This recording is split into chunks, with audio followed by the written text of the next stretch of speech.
Hello जी, अस्सलाम वालेकुम। Welcome to the class number 4। और आज हम समझेंगे एडवांस सपोर्ट और रेजिस्टेंस के बारे में। सपोर्ट और रेजिस्टेंस का जो बेसिक कंसेप्ट था वो हमारा क्लियर हो गया था, बट मैं आपको रिकमेंड करूंगा कि साथ ही साथ आप लोग चार्ट्स पे इसकी प्रैक्टिस करें। एक क्लास को अगर देखें तो 1 से 2 दिन कम से कम उसकी प्रैक्टिस करें, फिर अगली क्लास की तरफ आप मूव ऑन करें, ठीक है, ताकि आपका पुराना कंसेप्ट भी साथ साथ रिवाइज होता रहे और आप उसमें पक्के हो जाएं। जब आप पिछले कंसेप्ट में पक्के हो जाएंगे तब आपका आने वाला जो होगा पूरा, उसके अंदर आप सारी चीज़ों का मिलन करके एक अच्छी चीज़ को फाइंड कर पाएंगे, ठीक है। अगेन कहूंगा कि कोई क्यूरी हो, नीचे डिस्कॉर्ड सर्वर का लिंक है, ज्वाइन कर लो। वहाँ जनरल चैट में आप मुझसे पूछ सकते हो, साथ ही साथ व्हाट्सएप चैनल और सारी चीजें ज्वाइन कर सकते हो मजीद मार्केट अपडेट्स और फ्री सिग्नल्स के लिए। अब यहाँ पर हम चलते हैं व्हाट इज द एडवांस। अब एडवांस का लफ्ज यहाँ पे हम क्यों इस्तेमाल कर रहे हैं, क्योंकि देखो एक मार्केट की जो प्राइस सपोर्ट और रेजिस्टेंस होती है ना, वो इस तरीके से वर्क करती है जिसमें ये रेजिस्टेंस है, ये सपोर्ट है। बट एक पॉइंट ऐसा होता है जहां पर प्राइस हमारे पास है ना, दोबारा अपनी सपोर्ट पर नहीं आती है, बल्कि वो हमारे पास क्या करती है, सपोर्ट पे आने से पहले बाउंस करती है। लाइक ये जोन है, यहां से बाउंस कर गई, फिर पंप हुई, यहां से बाउंस कर गई। तो ये बेसिकली हमारे पास होती है एडवांस सपोर्ट, ठीक है, जहां से मार्केट बार बार बाउंस कर रही है। अब इसको हमें ड्रॉ कैसे करना है, देखो कोई भी कॉइन है उसका चार्ट हमारे पास चल रहा है, ठीक है, तो हम यहां पर उसमें से हम एक लेवल फाइंड करते हैं। इसको आप अप ट्रेंड भी कह सकते हो, इसको आप एक ट्रेंड लाइन भी कह सकते हो। अब प्राइस जो है ना वो इसी के ऊपर एक बार बाउंस हुई और दूसरी बार बाउंस हुई। ये ट्रेंड लाइन वैसे पहले बनी हुई नहीं थी, आपने ड्रॉ की। जब आपने देखा ना कि एक जो कॉइन है, ठीक है, मतलब एक कॉइन है वो आपकी सपोर्ट पर नहीं आ रहा, ठीक है, जहां पर आपने सपोर्ट ड्रॉ की थी वो आपकी सपोर्ट पर नहीं आया, बल्कि इससे वो पहले ही बाउंस कर गया।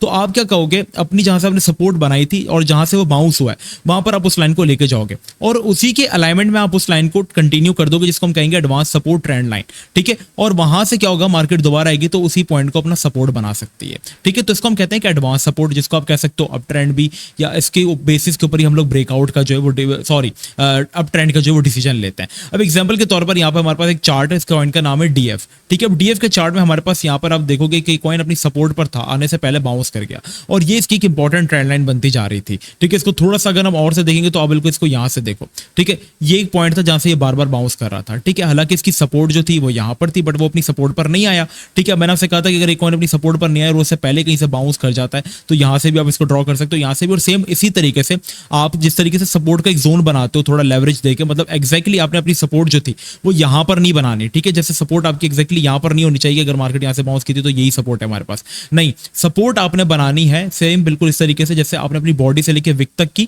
और थोड़ा ऊपर नीचे से 1% का फासला रख के आपने बनानी है, ताकि ये पूरा जोन होता है, जरूरी नहीं कि एक पॉइंट हो, वो पूरा जोन होता है। इससे थोड़ा नीचे भी हो सकती है, इससे थोड़ा ऊपर भी हो सकती है, तो हम जोन बनाएंगे।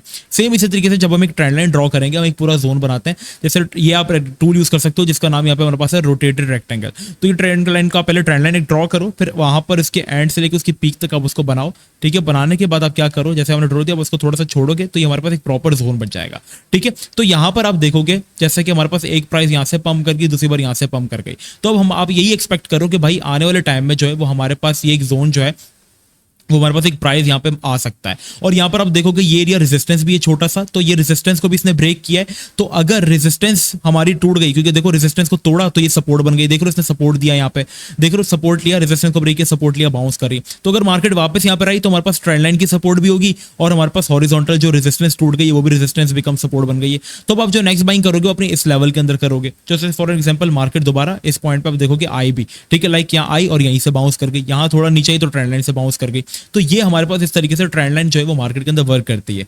आपको थोड़ा सा अभी मिसकंसेप्ट हो रहा होगा, आपको समझ में नहीं आ रहा होगा कि गोपेश भाई क्या चल रहा है, लेकिन आप जैसे जैसे इसको थोड़ा प्रैक्टिस करोगे, जैसे रैंडम चार्ट के अंदर ना ट्रेंड लाइंस को फाइंड करो, जैसे ये ट्रेंड लाइन थी, ठीक है, रैंडम चार्ट के अंदर बैठो, कुछ नहीं करो, सिर्फ और सिर्फ बैठ के आप ट्रेंड लाइंस ड्रॉ करो और आप कुछ भी ना करो, ठीक है। ये एक रैंडम चार्ट मैंने बनाया है, आप इस रैंडम चार्ट को कोई भी कॉइन का चार्ट आप यहाँ पे ओपन कर सकते हो और उस कॉइन को ओपन करके आप वहां पर रैंडमली जो है वो ट्रेंड लाइंस को फाइंड करो। जैसे अभी तो मार्केट में यहाँ पर एक ट्रेंड लाइन बन रही थी, ठीक है, अब यहाँ पर कुछ नहीं बन रही, लेकिन जब एक चीज याद रखना, ट्रेंड लाइन का नीचे आप अपना स्टॉप लॉस रखते हो जब आप कोई चीज बाय करते हो। जैसे ये ट्रेंड लाइन टूटी हमारे पास तो मार्केट सपोर्ट तोड़ के गिरती है तो ये गिरना स्टार्ट हो गई। तो इस तरीके से हमारे पास एक एडवांस सपोर्ट हमारे पास जो है वो फॉर्म हो जाती है। जैसे ये हमारे पास एक इंपॉर्टेंट ट्रेंड लाइन बनी हुई थी जहां से मार्केट 2 बार बाउंस हुई, बट एट द एंड क्या हुआ, तोड़ा तो ज्यादा गिर जाती है। तो मार्केट तोड़ने के बाद अपनी हॉरिजॉन्टल सपोर्ट की तरफ जाती है, जैसे ये सपोर्ट बन गई इसकी, ठीक है, ये सपोर्ट बन गई। मार्केट हमेशा अपनी ट्रेंड लाइन को तोड़ने के बाद अपनी सपोर्ट्स की तरफ जाती है। तो देख रहे हो यहाँ से सपोर्ट से इसको थोड़ा बाउंस भी मिला, ठीक है। अगर वो अलग चीज़ है कि अगर कोई बड़ा क्रैश आ गया तो शायद ना संभले। तो इसी तरीके से अब हम बात करें एडवांस रेजिस्टेंस के बारे में।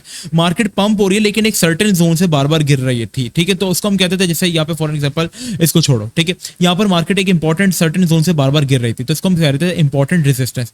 बट मार्केट आपके रेजिस्टेंस को इसने ब्रेक कर दिया, ठीक है, रेजिस्टेंस तक नहीं पहुंची। जैसे आपकी एक रेजिस्टेंस बनी हुई है ना, मार्केट रेजिस्टेंस तक पहुंची और दूसरी बार रेजिस्टेंस तक नहीं पहुंची बल्कि उससे पहले ही गिर गई। तो यहाँ पर आप क्या करोगे, एक ट्रेंड लाइन ड्रॉ करोगे और यहाँ पर आपकी एक एडवांस रेजिस्टेंस बन जाएगी, जो कि इन फ्यूचर मार्केट आपके पास अब इस ट्रेंड लाइन से भी जो है रिजेक्ट होना स्टार्ट हो जाएगी। और जब हमारे पास ये ब्रेकआउट करेगी तब आपने बाइंग करनी होती है, ठीक है। जैसे इसका ब्रेकआउट का मतलब होता है जैसे इसने अपनी रेजिस्टेंस को तोड़ दिया, ठीक है, यहाँ पे इस रेजिस्टेंस को तोड़ दिया, तब आपने ब्रेकआउट करने पे बाय करना होता है। और आपके जो टारगेट्स होते हैं वो अपकमिंग नेक्स्ट रेजिस्टेंस होती है, जो कि इसकी हॉरिजॉन्टल रेजिस्टेंस जो है वो हमारे पास फॉर्म हो रही होती है। तो यहाँ पर आपके टारगेट्स हो सकते हैं जहाँ पे आप सेल कर सकते हो।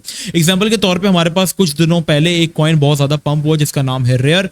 और ये पंप क्यों हुआ, देखो हमें क्या करना होता है, चीज़ों को कंबाइन करना होता है। अभी रेयर का चार्ट है, यहाँ पे देख रहे हो कितना ज़्यादा पंप कर गया। ये क्यों पंप कर गया, इसको मैं आपको 4 आवर्स के अंदर अगर ओपन करके दिखाऊं ना तो आपको चीज़ें जो है वो समझ में आ जाएगी। Just give me a minute, okay. इसका हम 4 आवर्स का चार्ट जो है वो यहाँ पर ओपन करते हैं। बाय द वे इसके अंदर मैंने टेक्निकल किए हुए थे पहले से ही आपको समझाने के लिए, और ये इतना ज़्यादा बाउंस हो जाएगा मुझे नहीं पता था, अगर पता होता तो मैं आप लोगों को बाय करवा लेता डायरेक्टली, ठीक है। अब देखो एक कॉइन है वो हमें बार बार, जैसे ये हमारे पास जो है ना वो रेयर का चार्ट है। अब रेयर हमारे पास बार बार रेजिस्टेंस ले रहा है यहाँ से, तो हमने देखा कि भाई इन फ्यूचर्स को यहाँ से रेजिस्टेंस मिलेगी, यहाँ से भी मिली थी और मिली भी, ठीक है। और क्या हुआ एट द एंड, जब इसने अपनी रेजिस्टेंस को ब्रेकआउट किया तब इसने इतना बड़ी रैली हमें दे दी। सेम इसी तरीके से हमारे पास ट्रेंड लाइन सपोर्ट भी फॉर्म हो रही थी। अगर आप देखोगे यहाँ पर तो एक हमारे पास जब एक बार रिजेक्ट हो गई, दूसरी बार यहाँ पे पहुंची तो एक पूरा जोन हम बना रहे थे, जैसा कि मैंने आपको बताया था।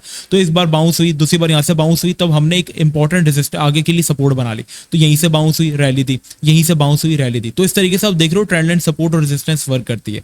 जब रेजिस्टेंस का ब्रेकआउट होता है तो मार्केट्स पंप करती है। जब सपोर्ट का ब्रेकडाउन होता है ना, अगर फॉर एग्जाम्पल ये तोड़ ना पाती और ये नीचे की तरफ ब्रेकडाउन कर देती तो ये ट्रेंड लाइन हमारे पास टूटती, तो प्राइस हमारे पास जो थी वो अपनी नेक्स्ट सपोर्ट्स की तरफ आती गिरने का वजह, फिर हम इनको यहाँ पे बाइंग करते हैं। तो इस तरीके से हमारे पास एडवांस सपोर्ट और रेजिस्टेंस जो वर्क करता है, और इसके थ्रू ही हम लोग है पैटर्न्स जो है ना वो बनाएंगे। जैसे बुल फ्लैग हो गया, अभी आपको कुछ समझ नहीं आ रहा होगा, लेकिन जो हमारी पैटर्न्स की क्लास है इन्हीं ट्रेंड लाइन्स को यूज करके हम लोग जो है वो पैटर्न्स बनाएंगे। अगेन कोई क्वेश्चन हो आप लोग डिस्कॉर्ड सर्वर और हमारा व्हाट्सएप चैनल जो नीचे आपको डिस्क्रिप्शन में लिंक मिल जाएगा, आप वहां से उन दोनों को जो है वो ज्वाइन कर सकते हैं।